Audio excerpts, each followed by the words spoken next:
Hello and welcome to Hanratty on Karate. Just been away for a couple of weeks down in California, a little chat with my good friend Kevin Warner, and also going to be setting up an interview with his sensei and my good friend Ed Otis as soon as he can find time. Ed's moved back from New Zealand to Florida now, and he'll be setting up a club there in Florida soon and doing the good job that he's always done. Ed's been doing karate since he was about 12 years old, and he's got a good background, a good history, and really looking forward to chatting to him, and I hope everybody here is too. Anyway, last week, like most people, most karate people, I watched the JKA Funakoshi Cup, as they call it now. It used to be the Shoto Cup, but that's okay. And big difference this year I noticed was the use of fist pads. I always thought that the JKA would stick to non-fist pads like they've always done. It was almost traditional, and it just pushes us a little bit closer to the sports side of karate using fist pads, and maybe I'm old-fashioned. I don't agree with it. Now, I have a JKA history. I was a JKA member for 20, 30 years before I left them. And I didn't leave them because of anything to do with JKA. I mean, I lived with them all through the split of 87 when Nakayama passed away. I was at Nakayama's memorial in Denver and actually fought in his memorial tournament.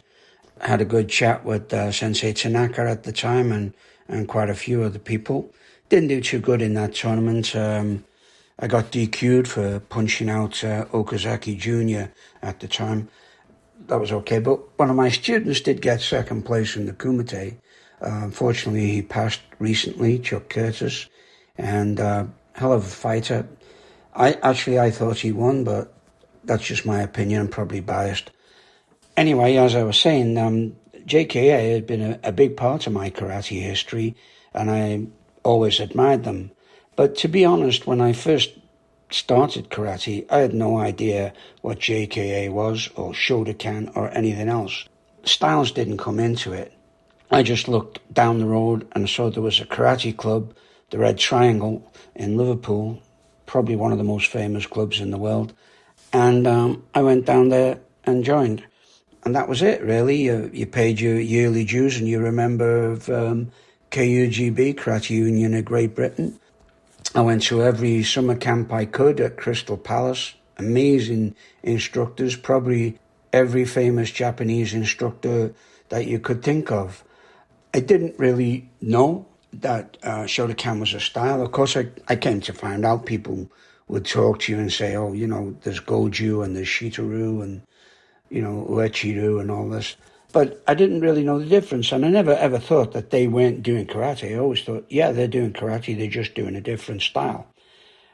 I always thought that what I was doing was good for me.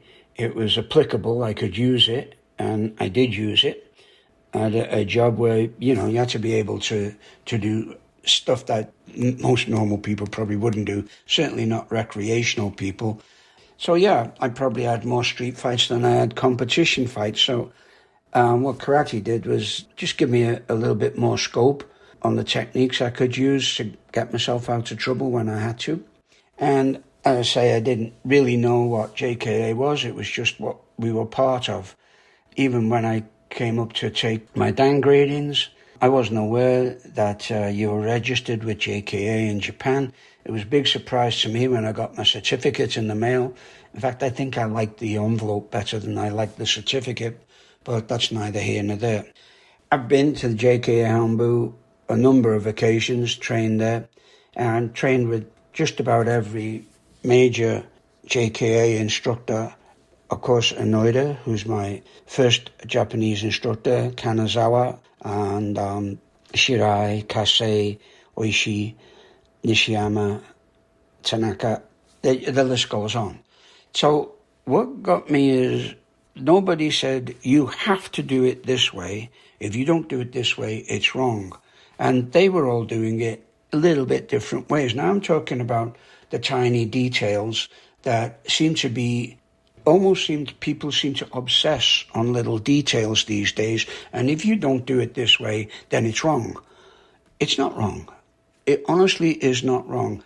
Every one of those instructors I just mentioned, if you put them all in a line and you asked them all to do the same kata, they would all do something different. There would be a detail somewhere that was something different. The overall picture and the kata would be the same, but they'd all have little bit different details, like the target area. Now, I know JK have recently changed the target in Goju Shihodai for the Ippon Nukate. Now they're going Gedan, which to me doesn't make sense. Obviously, target for this technique would be eyes, but they go Gedan. Now, poking somebody in the groin with a single finger strike seems extremely dangerous to me. Not to the person getting poked, but to the person doing the poking. But that's just my opinion. The other thing on when we were at the Hombu Dojo, I think a year or two ago, I took a bunch of my students over to the Hombu and we got to train there. Very nice class, and then at the end of the class they said free kata, so everybody did their own kata. Being a little perverse and having heard that JK had dropped Gion, I did Gion myself. It didn't bring any remarks out. However, a couple of my kids did Niju Shiho, and that did bring out some remarks because of the target on the Tetsui strike after you slide in. It's a repetitive move. It's done a couple of times in the kata. I'm sure if you know karate, you'll know where these strikes come in. But we were always taught the target was a Jodan strike. Now they're saying, oh no, we do this Gedan. Or, yeah, we do it like a Gedan Barai. So you're wrong. I honestly don't believe we're wrong. We're different, but we're not wrong. As I said, every single instructor that I ever came under, and a lot of these people were all 8th and 9th dans now, they all did theirs differently. So you can't tell me that they were wrong because they didn't all do it exactly the same. So anyway, that's just my personal JKA history. So I think what you have, and I was looking at JKA, now I know their motto is to provide a unique refinement to Shotokan karate. So in my words, refinement is take away the impurities of anything so that you refine it, right? Make it better, make it pure. I honestly don't think that's what they're doing when they do stuff just to make the other people look wrong. Let's face it, who's wrong? If you don't do Shotokan karate and you do Goju or Shitaru or Echiru or whatever you're going to do, are you not doing karate? Of course you are. You're just doing a different kind. And I believe the differences in Shotokan are just differences, and that's all. Saying that you're refining it by changing minute pieces in the kata here, there, and everywhere is wrong. Myself, I don't like kata competition. I like to see kata performed, but as a competition, it brings in ego into karate. Because basically you're saying, look at me, look how well I can do this, right? It's ego, and ego to me doesn't have a big place in karate. You need to subdue your ego. One of the mottos I have above my dojo, and I was lucky enough to have it done in calligraphy by a very good friend of mine, Tony Desadi, is kata without ego and form follows function.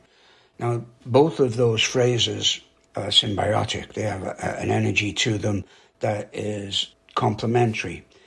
Right? You get rid of the ego, you do karate, a kata as good as you can, looking for the applications and having function in your form. I don't always see that in kata competition, particularly in team kata. Team kata to me is just a way of everybody dancing to the same beat. And basically that's what it's judged on, synchronization. Of course you have eye direction, balance, mastery of the kata and all the rest of it. But you can master the kata as good as you can and still make it effective without having a look at me in it. So as I say, I thought some of the JKA competitions was great. I was a little disappointed that they used gloves. And I thought the refereeing had dropped a little bit from previous years, because I've watched the Shoto Cup for years.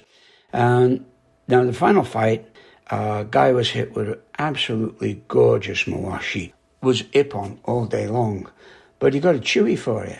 And that to me kind of dropped the level of the competition a bit. It almost reminded me of the WKF final that was in the Olympics, where the loser won. And everybody in the world knew the loser won.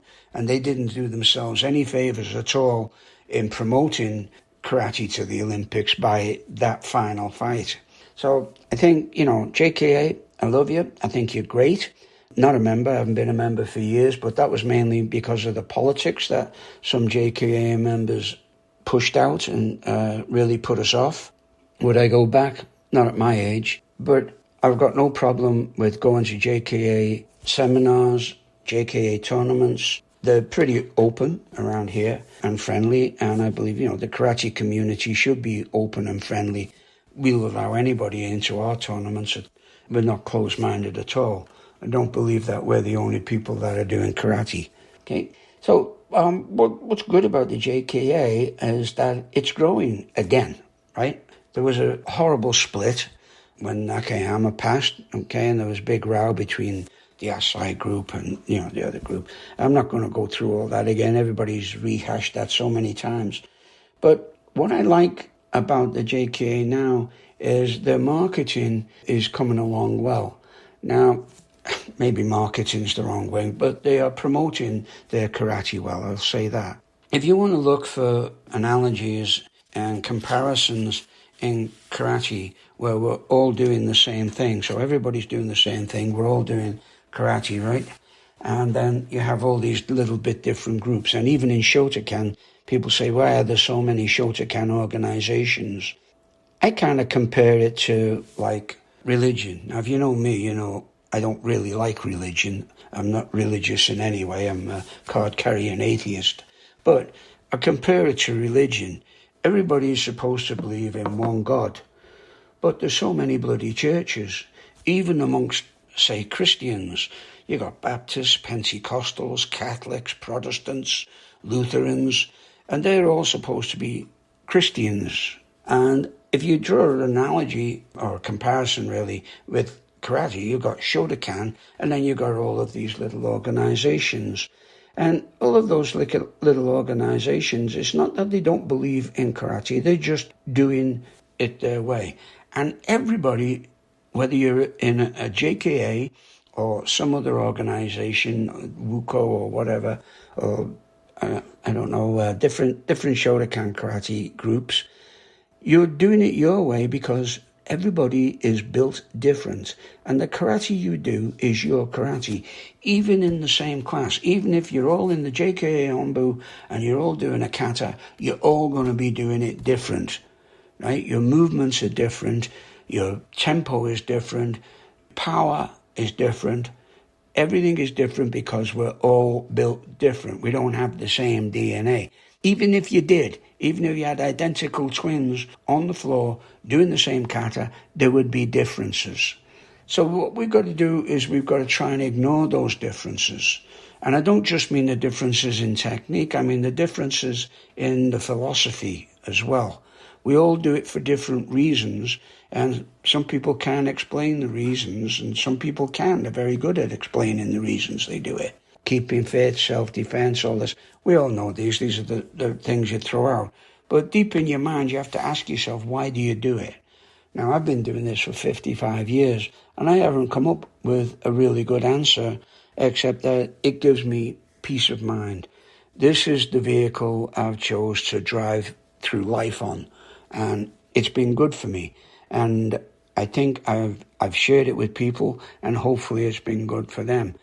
And even though I've told them, do it this way, they're going to do it their own way. It's going to look something like what I said, but it's going to be theirs.